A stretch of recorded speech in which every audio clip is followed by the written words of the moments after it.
Saudara kita yang terbaring di rumah sakit hari ini, sayup-sayup suara azan dari masjid rumah sakit masuk ke telinganya. Dia menonton di televisi acara live solat Jumat, tapi saat itu dia hanya mampu terbujur kaku. Ruhnya masih ada dalam jasad. Anaknya tidak bisa berada di sampingnya karena security tidak mengizinkan keluarga berada di dalam ruang ICU. Dia duduk di dalam. Suara terdengar, azan bersahutan, hayya 'alas salah, mari salat, hayya 'alal falah, mari menuju kemenangan. Dia hanya bisa meneteskan air mata. Kenapa? Kalau dulu dia waktu sehat sempat beribadah, penyesalannya tidak terlalu banyak. Tapi kalau di saat sehat walafiat tak sempat untuk menempelkan kening ke lantai, tak sempat melangkahkan kaki ke rumah Allah, tak sempat mendengarkan khutbah, maka tak ada duka di atas duka. Air mata yang meleleh tak dapat mengembalikan masa lalu. Lan tarji'al ayyamul lati madat, yang lalu tak dapat diulang kembali. Air mata darah menangis, yang sakit tak akan sembuh, yang mati tak akan hidup. Penyesalan selalu datang di akhir perbuatan. Belum pernah orang menyesal sebelum perbuatan berlalu. Selalu penyesalan di akhir. Di saat itu penyesalan tak lagi bermakna. Apa kata mereka ketika melihat azab Allah? Rabbana, hai Tuhan kami, ya Rabb kami, absarna, mata kami sudah melihat azab, wa sami'na, telinga kami sudah mendengar suara tangisan, teriakan, pekikan di dalam neraka. Farji'na, kembalikan kami lagi ke dunia, na'mal salihah, kami ingin beramal saleh, inna muqinun, kami yakin seyakin-yakinnya. Tapi saat itu penyesalan tak lagi bermakna, karena dunia tak mungkin utuh semula, karena sudah menjadi sunnatullah yang lampau tak akan kembali. Idza sama'un fatarat, langit terbelah, wa idzal kawakibun tasarat, planet-planet bertabrakan, wa idzal biharu fujirat, lautan diledakkan, diletupkan, wa idzal quburu bu'asirat, semua yang dikubur dibangkitkan. Alimat nafsum ma qaddamat wa akharat, disitulah orang baru sadar apa yang dulu pernah aku lakukan. Wa qadimna ila ma amilu min amalin, semua amal mereka kami tunjukkan, kami datangkan. Ini amalmu, ini infakmu, ini wakafmu, ini sedekahmu, ini salawatmu, ini bacaan Qur'anmu, ini zikirmu. Tersenyum mata melihat amal. Faman ya'mal mithqala dzarratin khairan yarah. Tapi jangan lupa, apakah yang dosa-dosa itu dilupakan begitu saja? Yang buruk pun akan nampak juga. Faman ya'mal mithqala dzarratin syarran, sebesar ujung rambut, sebesar telapak kaki semut yang hitam, di atas batu yang hitam, di tengah malam yang kelam, di dalam samudra yang gelap, akan ditampakkan juga pada hari itu. Yauma tublas sarair, segala rahasia ditunjukkan, dan mata akan melihat dengan penglihatan yang nyata. Mulut tidak lagi bisa menjawab. Al-yauma nakhtimu ala afwahihim, hari itu mulut kami kunci, karena mulut itu yang dulu pandai mencari-cari alasan, bersilat lidah, maka hari itu lidah dikunci. Wa tukallimuna aydihim, tangan mereka kami buat bicara. Wa tashhadu arjuluhum, kaki bersaksi. Apa yang akan dibicarakan tangan, apa yang akan dipersaksikan kaki. Bima kanu yaksibun, semua yang pernah dilakukan di masa yang lalu. Berapa atasanmu sanggup memberi gaji sehingga begitu enteng kau tinggalkan solatmu? Apa yang dijanjikan istrimu sehingga begitu enteng kau berikan yang haram, hanya rayuan sesaat, padahal dia pun akan meninggalkanmu sebelum masa tua tiba? Apa yang dijanjikan anak-anakmu? Ayah, kami akan menjagamu di hari tuamu nanti, maka berikan kami yang kami inginkan, belikan kami rumah yang besar, belikan kami kendaraan yang mewah, nanti setelah hari tua kami akan menjagamu, kata mereka.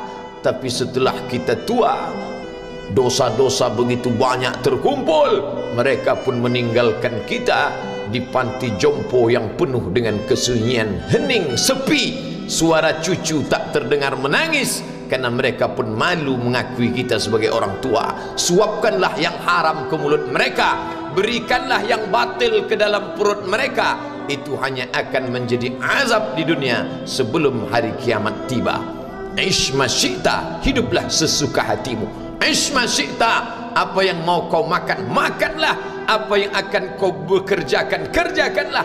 Fa innaka mayyit, tapi ingat, kau akan menjadi mayat, kau akan mati. Semua akan diminta pertanggungjawaban di hadapan Allah Subhanahu wa ta'ala. Hari ini orang boleh tertawa, hari ini orang boleh merasa dunia dia yang punya, tapi sampai masanya yang hijau akan berubah menguning, yang kuning akan mati, yang mati akan menjadi debu, yang debu ditiup angin hampa tak bermakna. Lalu apa yang akan dibawa menghadap Allah Subhanahu wa ta'ala?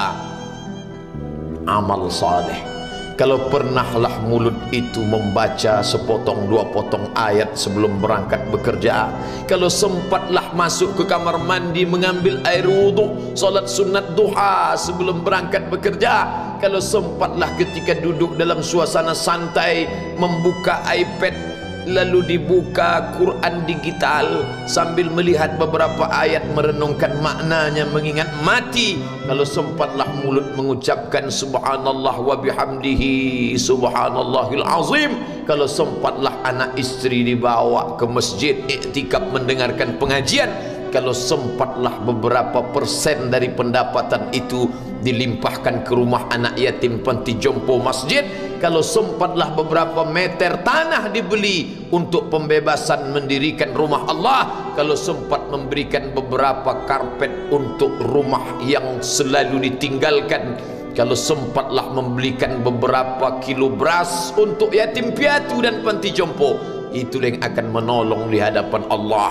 Adapun rumah besar dengan beberapa semen, dengan beberapa busi yang banyak, semua akan menjadi tinggal kenangan. Mereka akan menjual, membagi-baginya.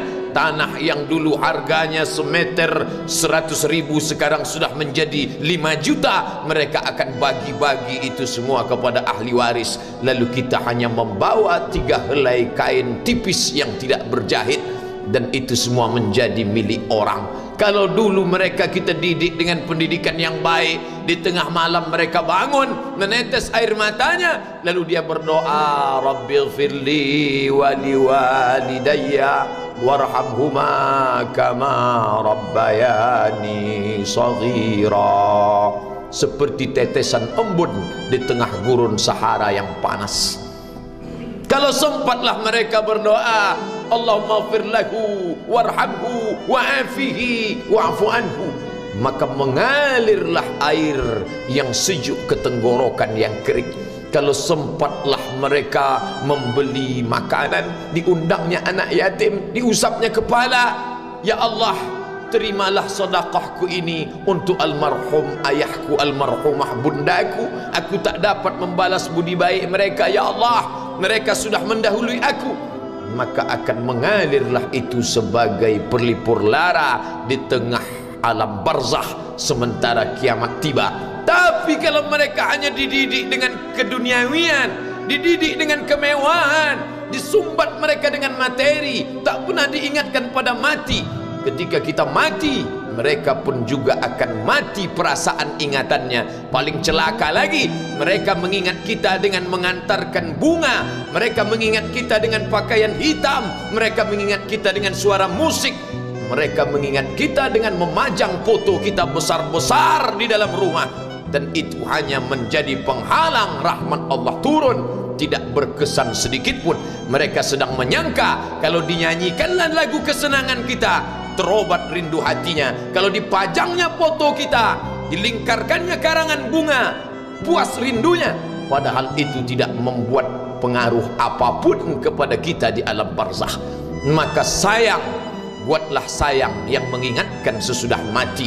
Kalau rindu, buatlah kerinduan yang membuat dia akan tetap mengalir sebagai satu amal sesudah kematian. idza matal insan, kalau manusia mati inqata'a. Dulu rajin membaca Quran, berhenti. Dulu rajin salat tahajud, berhenti. Dulu rajin menghatamkan segala yang baik-baik, berhenti. Tapi ada yang tetap mengalir. Di antara yang mengalir itu adalah shadaqatun jariyah. Sempat membelikan beberapa bungkus nasi, nampak orang tua di panti jompo menyuap nasi itu, menggeletar tangan mereka karena usia lanjut, menetes air mata. Kita bukan sedang melihat orang tua, kita bukan sedang melihat orang lain. Saat itu kita sedang melihat potret diri kita 30 tahun yang akan datang. Di mana aku 30 tahun akan datang? Surga, kenikmatan yang luar biasa, tapi dia tidak akan dimasuki oleh orang yang biasa-biasa. Solat biasa, baca Quran biasa, zikir biasa, untuk mendapatkan yang luar biasa, maka itu bukan perimbangan ibadah yang fair. Hanya dengan solat wajib biasa, hanya dengan baca Quran biasa, hanya dengan zikir biasa, hanya dengan sedekah biasa, berharap akan masuk ke dalam surga yang luar biasa, maka sungguh bukan suatu perimbangan perniagaan yang seimbang antara makhluk dengan Khalik Allah Subhanahu wa ta'ala. Khutbah Jumat ini kembali mengingat kita, mengajak merenung bersama.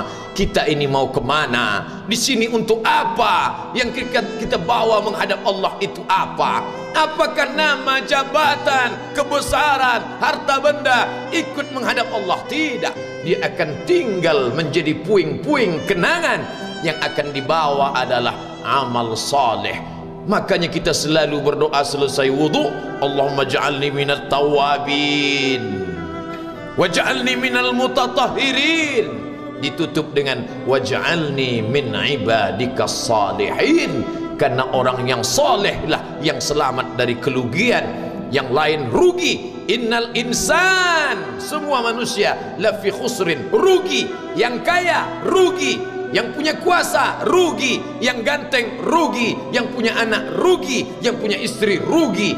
Tapi ada yang beruntung, illallazina amanu, kecuali yang beriman, wa amilus salihati, dan beramal saleh. Itulah orang yang beruntung, karena dia akan hidup dalam kehidupan yang kekal abadi, membawa iman dan amal salehnya. Kalau sampai hari ini masih bersemayam di dalam diri kita, mari kita jaga dan kita berharap kepada Allah husnuzan. Allah menutup usia kita ini dengan husnul khatimah. Ketika itulah malaikat datang memanggil, menyambut, ya ayyatuhan nafsul mutmainnah, wahai jiwa yang tenang, irji'i ila rabbiki, kembalilah engkau kepada Tuhan Rabbmu, radiyatan mardiyah, engkau ridha kepada Allah, Allah pun ridha menerima engkau sebagai hambanya. Fadkhuli fi ibadi, masuklah engkau ke dalam golongan hambaku. Wadkhuli jannati, masuklah engkau ke dalam surgaku. Saat itu ruh keluar dari badan seperti tetesan air di hujung daun yang lembut menetes.